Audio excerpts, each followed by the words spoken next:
पर डालते हैं तो हम थोड़ा अलग तरीके के गाने गाते हैं। ठीक, कैसे गाती हैं आप? थोड़ा भोजपुरी में गाते हैं जी जी। और ये गांव वाला तो गाना हमको आता ही नहीं था, लेकिन 6 महीने से जब चैनल चलाना है तो कुछ ना कुछ सीखना होगा तब सीखे थोड़ा बहुत। तो आइए एक प्यारा सा भोजपुरी चलता है। हाँ अरे आओ यार वीडियो करें।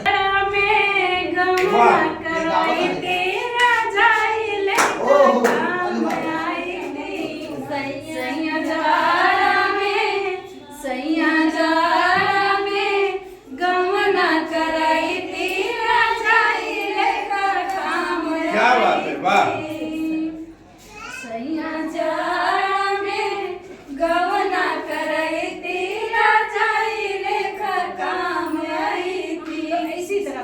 इसी तरीके से एक और ऐसे सुनिए जी जी।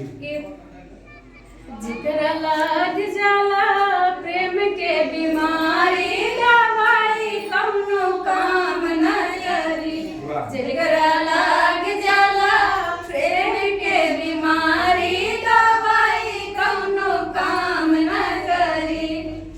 बैदा का जानी प्रेम के दवाई, बैदा का जानी प्रेम के दवाई। ई रोग के होला अलगे पढ़ाई, ई रोग के होला अलगे पढ़ाई। जेकरे लाग जाला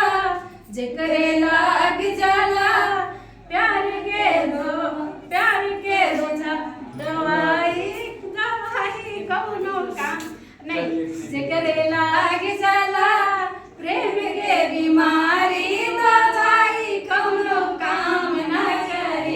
जेकरे लाग जाला प्रेम के बीमारी दवाई कौनो काम न करी। तो आपको सोशल मीडिया का बीमारी लग गया? हाँ लग ही गया, लगाना पड़ा। लगाना पड़ा। एक होता है आदमी शौक से करता, शौक से तो पहले करते थे, लेकिन अब ऐसा हो गया है कि लगाना पड़ा। उसकी लत लग गई। लत लगी है, ये लगाएं। दवाई हर ठीक है। चलिए हो गया आपका। हाँ करिए।